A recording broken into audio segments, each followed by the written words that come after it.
It is a great honor to be invited to give this talk this evening for this Msgr Thomas J. Herron dinner, and I understand that this has a great tradition, remembering the late Msgr Herron himself, and then a number of speakers that you've had, and so to be here I consider to be a very good privilege.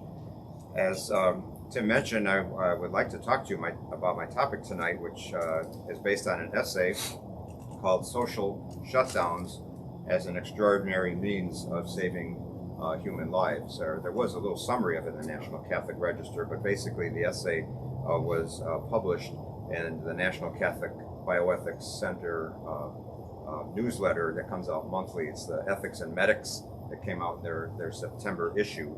And I'm not going to read it to you, but I have copies here for all of you. I have hard copies, and for those of you watching the video, it's also available online. Our diocesan website, Diocese of Springfield in Illinois, is www.dio,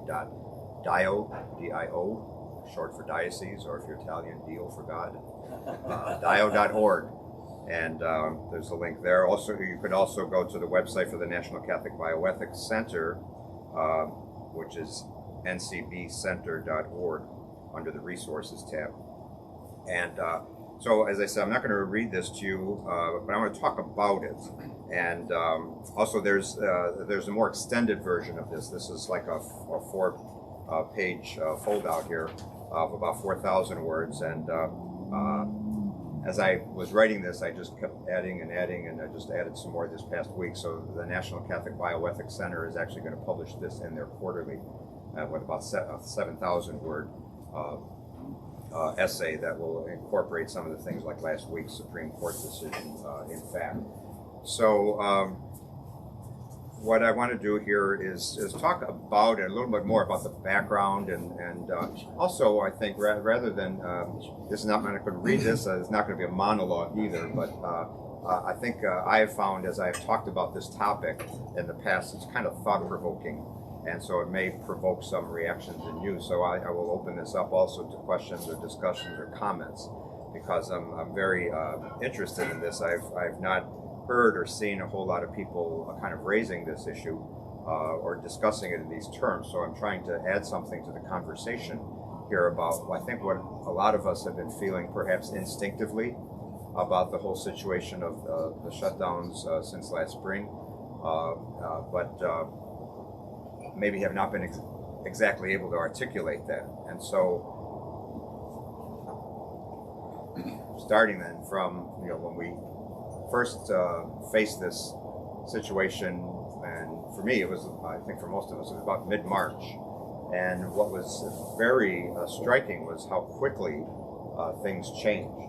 So we had our whole bishop van, and we had, we have our convocation with, not our convocation, it was our spring overnight with priests in March, and it was on Monday of that week I was talking to the priests, and I just started to raise some questions because I was heading into my very busy, what would have been my very busy confirmation season, March, April, May. And just saying, in light of some of the concerns that are being raised about the coronavirus, that maybe should we think of different ways to do the anointing with the Chrism, and there are other possibilities there of using a Q-tip or something, or wiping the Chrism off after you confirmed someone. And then also with, when the bishop anoints the person, then normally would say, "Peace be with you." The person responds, "And with your spirit," and you shake hands at that point. So I say, well, maybe we would just skip the handshaking. I would just sort of bow towards the newly confirmed and say, "Peace be with you," and they would nod or bow back. Well, that was on Monday. It was on Wednesday of that same week that I was confirming at Blessed Sacrament Parish, where Bishop Van used to be pastor. And I was there, and we had a church full of people. Father Jeff Grant is the pastor there now. And I said, in light of our conversation Monday night, how would you like me to do this confirmation? Any adaptations or changes? He said, "No, we'll just do it as usual." So I did. I did the confirmation as usual, including shaking the hands of the newly confirmed, and a church full of people, and no one said a word. By Friday, 2 days later, the next confirmation I was doing, they were already limiting the size of the number of people that were going to be at the confirmation. On Saturday, I was at the parish in Pana, Illinois, which is a big church. And we've been doing restored order in Springfield, which means we're doing confirmation prior to First Holy Communion at the same Mass with 3rd grade through 8th grade. So I had a big group that was going to be there. It was supposed to fill the church. And instead we had about a third of the church filled.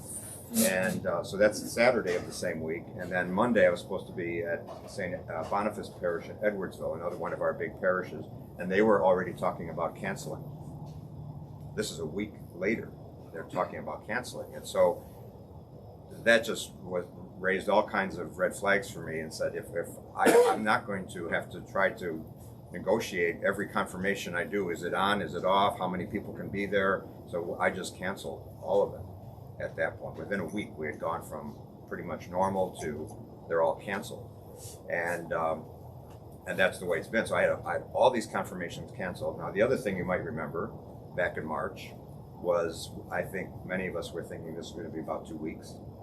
I think they even said that, we'll close the schools for 2 weeks, and then, by the beginning of April, we'd be back in school. Well, that just kept going and going and going.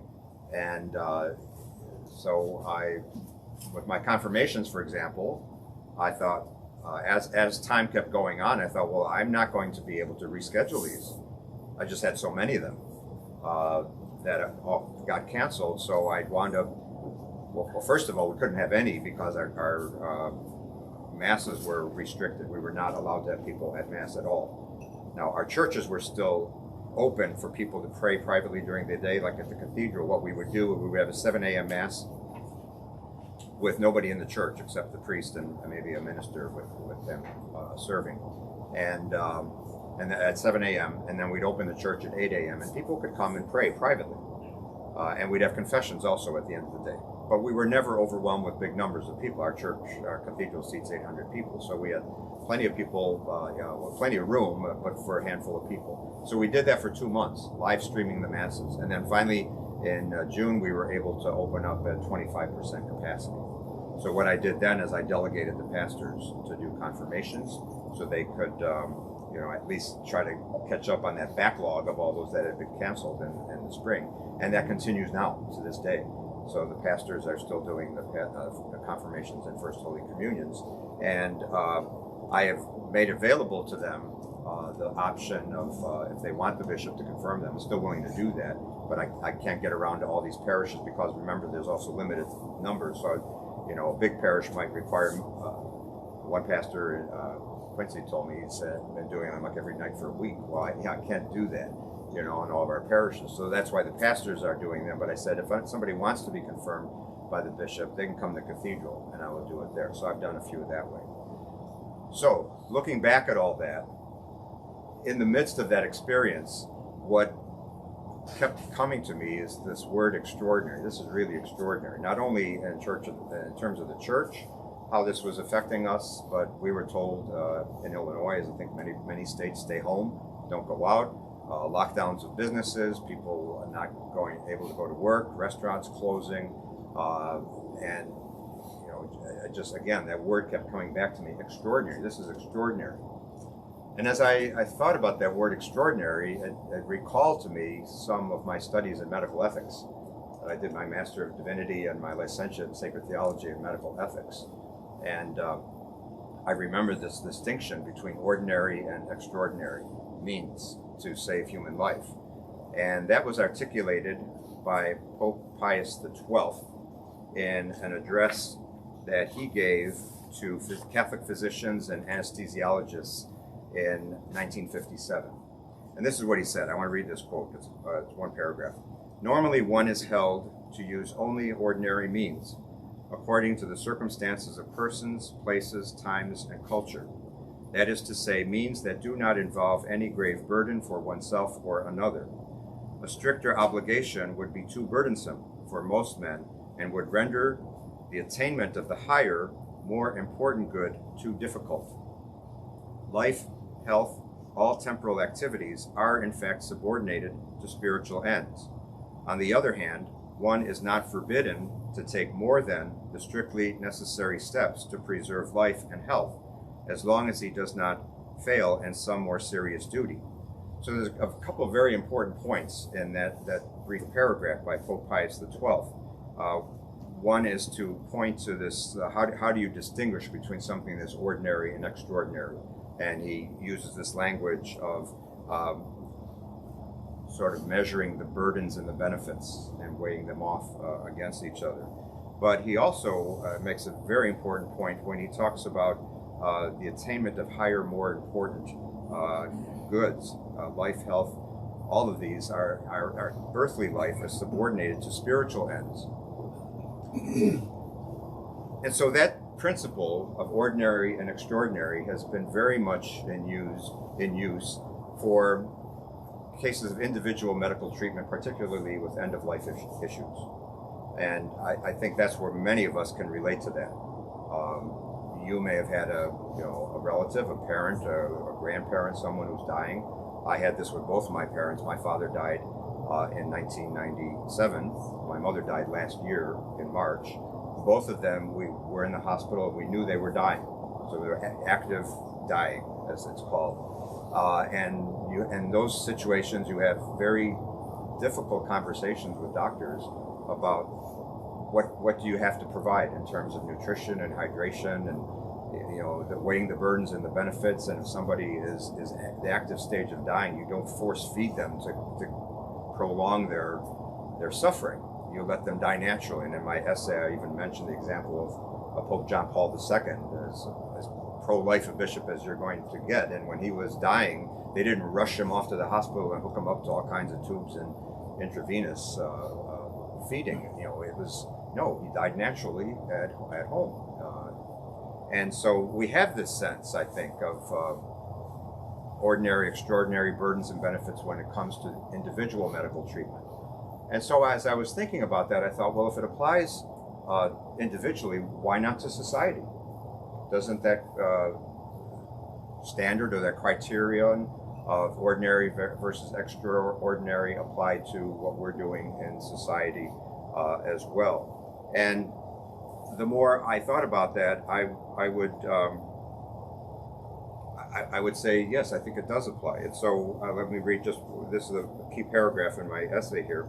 In the face of a pandemic, do we have a moral obligation to shut down our society, require people to stay at home, put employees out of work, send businesses into bankruptcy, impair the food supply chain, and prevent worshipers from going to church? I would say no. That would be imposing unduly burdensome and extraordinary means. While some people may voluntarily adopt such means, only ordinary means that are not unduly burdensome are morally required to preserve life, both on the part of the individuals as well as society as a whole.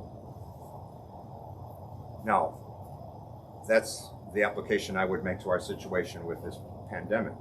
And so some might say, well, isn't that being reckless? If you're arguing against lockdowns and shutdowns, you're possibly endangering lives with that. And then in my essay, I also quote a public school teacher that they were interviewing, and this was on a news report, and even the reporter was kind of this was before schools opened in the fall. The reporter was kind of saying, like, well, children don't seem to, they don't get it very much, and if they do, it doesn't seem to affect them very severely, and they don't seem to be carriers or, infecting other people. So why can't we have them come back to school? And this teacher they were interviewing was saying, well, yeah, that may be, maybe the children aren't that much affected, but they could infect an older person back home, a grandparent or someone like that. And so this was her clincher line: somebody could die. And she kind of meant that in this interview. That's the clincher. That should clinch the argument. Somebody could die. And so that we have to take these very extraordinary measures because somebody could die. Well, that too, as I thought about it, if the clincher is somebody could die, I shouldn't have gotten on a plane yesterday to fly here, because planes crash sometimes.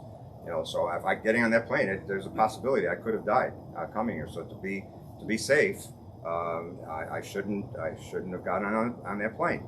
I'll use an even more common example. You shouldn't get in your car. If you drove here today, you shouldn't get in your car, because you could get in an accident. Since 1951, over 35,000 people in the United States die every year in auto accidents. So if we're concerned that somebody could die, we shouldn't drive. We should shut all our highways, ban cars, because there's a possibility somebody could die. We don't do that. Why do we not shut down our highways? Why do we not stop driving? Because that's extraordinary. Again, I don't think we've really thought about that in those terms and use that kind of language, but I think we should, because that's exactly the calculus that we're doing. We say, no, we can't stop driving. We have to, our life has to go on. And so we're willing to take some risk. That's part of it. But again, it's not just being haphazard about this and throwing caution to the wind. We take ordinary means to preserve life in terms of our driving. What do? We wear seatbelts. We use airbags. We follow the rules of the road. And if you do those things, most likely you won't die when you're driving. It's not a guaranteed foolproof, obviously, because some people do die in auto accidents. But my point there is that I think we use, even if we're not using the language, we're using that reasoning to say that in the case of auto accidents that we use ordinary means. So the same thing here. I'm not arguing that we should be careless or reckless about this, but using ordinary means so people can continue to get on with their lives, so people can continue to go to church and to worship and go to restaurants and carry on their businesses in ordinary means. But to do that in a way, taking proper precautions. So, for example, using safe distancing. I don't like the term social distancing because to me that's social isolation. Safe distancing, physical distancing, keeping whatever spaces are necessary, but not leading to social isolation. Wearing masks, washing hands, there are lots of ordinary precautions we can and are taking in order to save human life. In terms of the social implications of this, I'd say, some of the other points I address here is you often hear people saying, well, you should follow the science. That's a good catchphrase. Follow the science is used as an argument why we have to lock everything down. And for example, that was being used about why children should not be allowed to go back to school in person. Follow the science. Well, depends which science you're following. If you're talking to one branch of science, epidemiology, if you're talking to an epidemiologist, that kind of science is going to tell you what you have to do to prevent the spread of contagious disease. Okay, there's lots of things you could do. But how about on the other hand, if you talk to another kind of scientist, talk to a pediatrician, or talk to a child psychologist, is it really scientifically good for young children to be at home and be isolated and not have social interaction with their peers? I mean, that's a big part of childhood education. It's not, you can't have a first grader or second grader and expect them to sit at home and look at a computer screen all day. That's unlike college or law school, that you can sit there and transmit information. So much of early education is what they're learning in human interaction, how they interact with each other, with their teacher. And if we don't do that, and I quote, this is from NBC News, they interviewed 5 pediatricians from across the country. All 5 of them said unanimously children should be back in school in person. And they even asked us, well, if you have children, would you send your children back to school? All 5 of them, absolutely, no hesitation, my children should be in school. You talk to gerontologists, doctors who work with old people, and they'll tell you about the negative consequences or implications for the elderly, the social shutdowns. And in my essay, I give the example of my aunt, my 102-year aunt, my dad's older sister. And by the way, I took up running because 3 of my grandparents died in their 50s from heart disease. And I thought, well, if I want to live past 55, I better do some cardiovascular exercise, for my heart. And now my dad's older sister is 102. I don't know where she got those genes from, but she's lucid and pretty good health physically. So her birthday, her 102nd birthday, was on March 25th, right after this all started. I called her on her birthday. She's my godmother as well as my aunt. So I called Aunt Marion and I called to wish her a happy birthday, and I could tell just by her voice something was wrong. In fact, she was crying. I said, Aunt Marion, what's wrong? She said, this is a very sad day. I said, why is it such a sad day? It's your birthday. She goes, I know, but my daughter came to see me with her husband, and they brought my great-granddaughter, and all I could do was wave at them through the window. They wouldn't let them in. She's in a retirement home. She's got independent living. So she was living in her own apartment, but it was part of a facility, and they wouldn't let them in. So she was very sad. And to this day, I just talked to my cousin the other day, and she said she cannot have any in-person visits with her mother. All they allow is they can do FaceTime with her. And my aunt is hard of hearing, so it's, doing things like FaceTime or Zoom or something like that with a 102-year-old is not an easy thing to do. So I wrote in my essay, I'm more worried about my 102-year aunt dying of a broken heart than of COVID. Other examples, I think, were the lockdowns have been unjustified. I was talking to one of my priests the other day who's also a prison chaplain. He's a pastor, but he also is chaplain at a couple of prisons. We have several state prisons in my diocese and a federal prison with the men's and women's units in Greenville. And he told me that he has not been allowed to come in to celebrate Mass or administer any sacraments since March. Since March, no sacraments, no Mass. And, so now the general public, or apparently the media, is not going to get too concerned, apparently, about prisoners, but we should, caring for those who are in prison. That's one of the corporal works of mercy, and it's something that we do in the church. And, we have to be concerned about, we as pastors have to be concerned about the souls of those prisoners as well as anybody else. And yet the priests are not being allowed to go in and administer the sacraments in our prisons. Now, if you ask the prison authorities, they would probably say, well, we have a full-time chaplain on the staff here. Of course, he's Protestant. And the Catholics who are, because we don't have numbers available to assign full-time prison chaplains, they're usually pastors, so the prison systems treat them as volunteers. So, yeah, we have the full-time employee, he's a chaplain, he's there, but those Catholic chaplains, you're just volunteers. We can't let any volunteers in during this pandemic. So, I think that's just unfortunate. And situations similar to my aunt's, I've heard of a situation where a husband and wife are both in a nursing home, different parts of the nursing home, and they won't let them see each other. Priests are not being allowed in to administer the sacraments on a regular basis, only if somebody is like the last stage of dying, but in terms of regularly coming in to celebrate Mass or administer the sacraments. So we've got all these situations that, again, I think are just extraordinary, and I think are also uncalled for. And I also address some of the legal questions here. I have a legal background in canon law and civil law, and I teach on the adjunct faculty at Notre Dame Law School. And one of the principles that in my teaching, I talk about law follows theology. So as a canon lawyer, we canon lawyers don't just sit down and say, I wonder what canon law should be about this.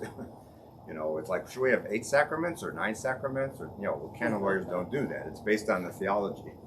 So similar like this, canon law is based on theology, but civil law, I think, is also based on ethical principles.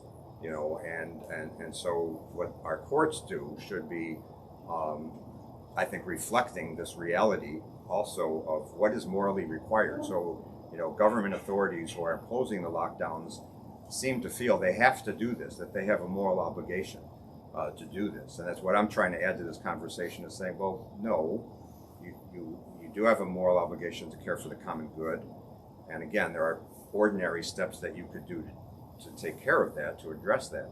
But that doesn't necessarily mean that you have to take these extraordinary steps. So in terms of what our courts are doing with that, I cite a couple of cases here. The one that came out of California, South Bay United Pentecostal Church versus Newsom, Governor Newsom. And in that case, that was a few months ago, and the court refused to overturn a lower court's denial of a temporary restraining order And Justice Brett Kavanaugh was joined by Justices Clarence Thomas and Neil Gorsuch in dissent. And I just want to read a little portion of that. He said, "I would grant the church's requested temporary injunction because California's latest safety guidelines discriminate against places of worship and in favor of comparable secular businesses. Such discrimination violates the First Amendment. In response to the COVID-19 health crisis, California has now limited attendance at religious worship services to 25% of building capacity or 100 attendees, whichever is lower. The basic constitutional problem is that comparable secular businesses are not subject to 25% occupancy cap, including factories, offices, supermarkets, restaurants, retail stores, pharmacies, shopping malls, pet grooming shops, bookstores, florists, hair salons, and cannabis dispensaries." So that was the dissent in the California case, and then there was another case shortly after that in Nevada, which again was decided 5-4 in favor of the government, and this was a dissent written by Justice Samuel Alito. And he says, he was joined by Justices Thomas and Kavanaugh. He says, "The Constitution guarantees the free exercise of religion. It says nothing about the freedom to play craps or blackjack, to feed tokens into a slot machine, or to engage in any other game of chance." He says the Constitution, he admits and acknowledges the pandemic poses unusual challenges, but the Constitution does not permit the state of Nevada to favor Caesar's Palace over Calvary Chapel. So we got some good dissents in there. Fortunately, just last week, there was another case before the U.S. Supreme Court, this time with a new justice on the court, Amy Coney Barrett, who, as a colleague of mine at Notre Dame Law School, I'm very pleased that she is on the court now, but I'm pleased with her appointment for not only for that reason that we have. She's a graduate of and a professor at, until she was appointed to the Supreme Court, she was still on the adjunct faculty. To have a faculty member from Notre Dame Law School in the U.S. Supreme Court. What I'm more pleased with in some ways is that we have finally, I think it's after the last 38 years, Harvard and Yale have had a monopoly on the U.S. Supreme Court. Now, those are good law schools, but I think there are some other good law schools in our country besides those two. And also in my own reflections about some of the jurisprudence that's been coming out of the U.S. Supreme Court, I don't think it's so much Democrat versus Republican or liberal versus conservatives. It seems to me there's an elitism. The justices from Harvard and Yale, I think, have reflected a certain elite mentality. Why do I say that? Well, because if you go back, even the abortion decisions and some of our decisions that are controversial in terms of social issues, Roe versus Wade, and that decision was written by Harry Blackmun, appointed by Richard Nixon. You get the decision of Planned Parenthood versus Casey. That was written by Justice Anthony Kennedy, appointed by Ronald Reagan. And then Kennedy again in the Obergefell decision, same-sex marriage case. And then in the more recent decision of Bostock, the transgender case, that's Gorsuch, appointed by Trump.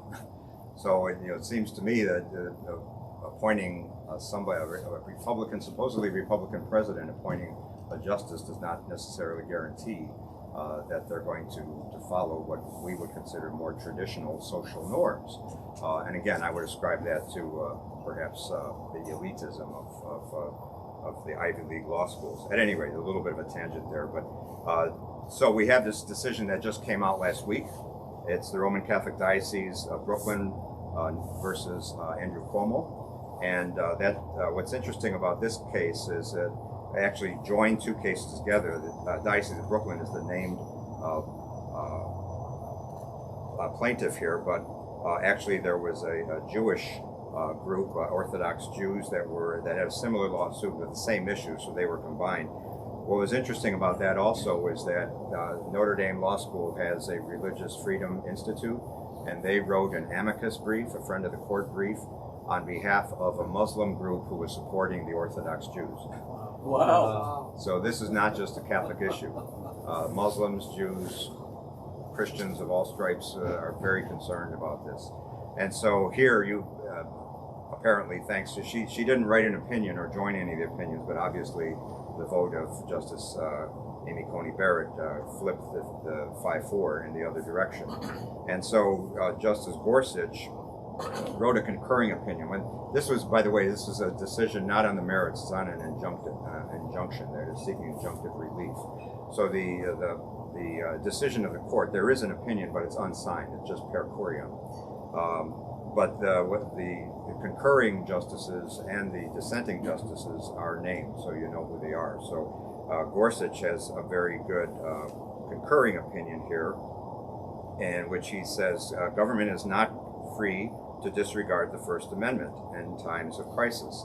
At a minimum, that amendment prohibits government officials from treating religious exercises worse than comparable secular activities, unless they are pursuing a compelling interest and using the least restrictive means available. He says the governor, this is referring to the governor of New York, considers essential, what the governor considers essential include hardware stores, acupuncturists, and liquor stores, bicycle repair shops, certain signage companies, accountants, lawyers, and insurance agents are all essential too. So, at least according to the governor, it may be unsafe to go to church, but it is always fine to pick up another bottle of wine, shop for a new bike, or spend the afternoon exploring your distal points and meridians. Who knew public health would so perfectly align with secular convenience? So that's the decision of Justice Gorsuch, the concurring opinion.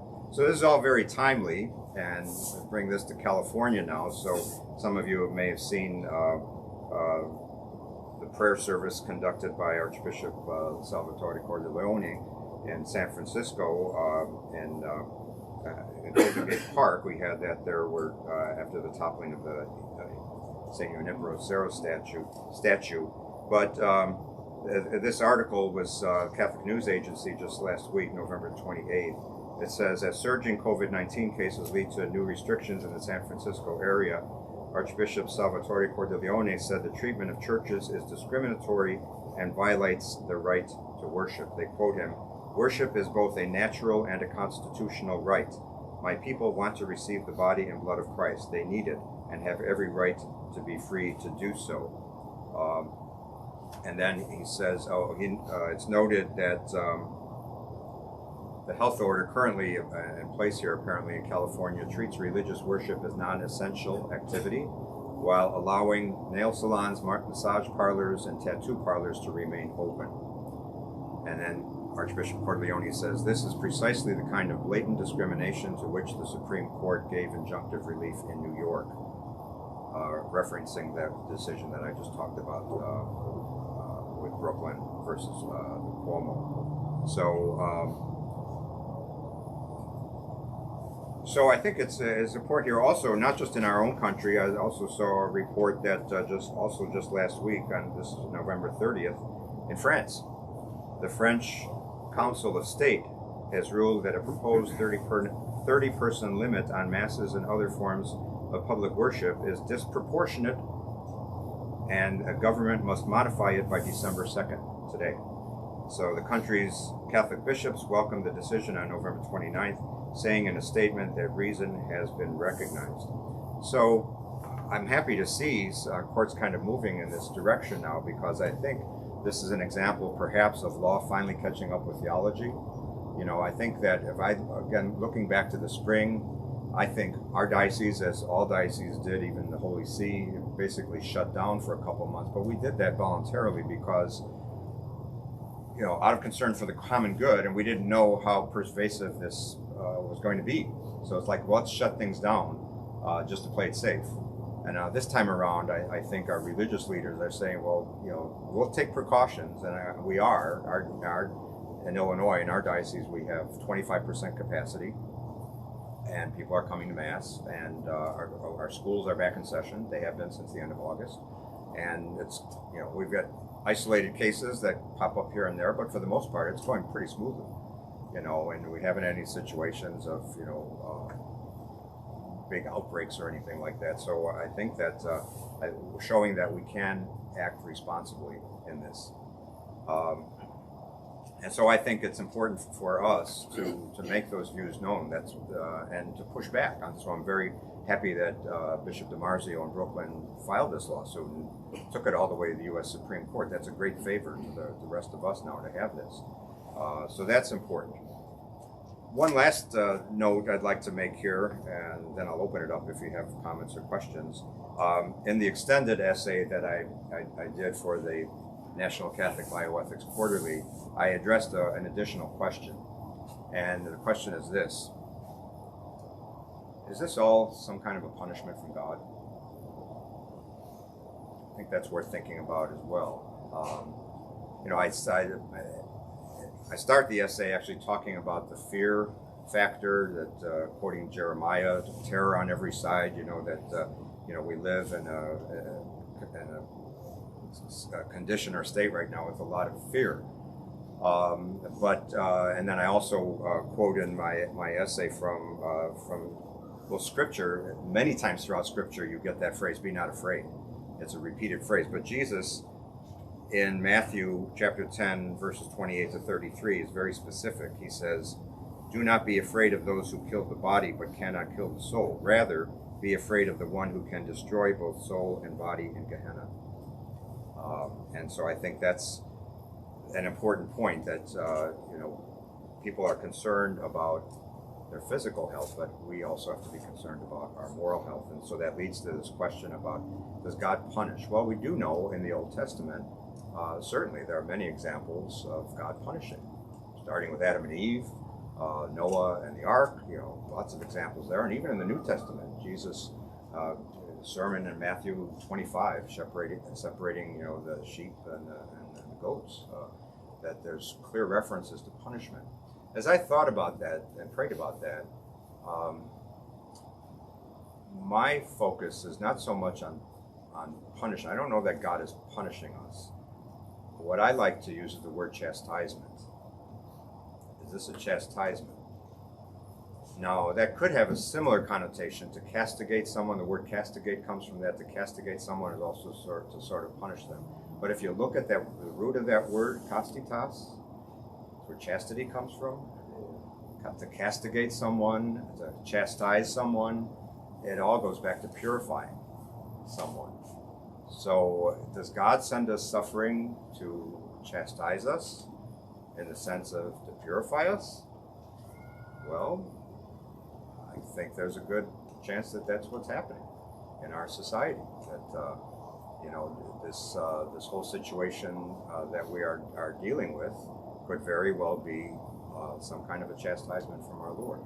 Now, I just put that out there as my concluding point on this whole issue as something to think about, because I think that many of us have already been thinking and praying about that. Why is God letting this happen?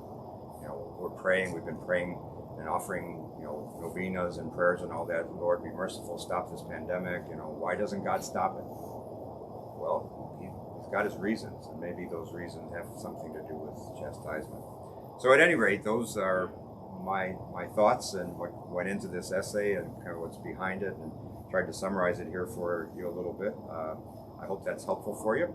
And at this point, maybe I'll provoke some thoughts, questions, comments. Open the floor here.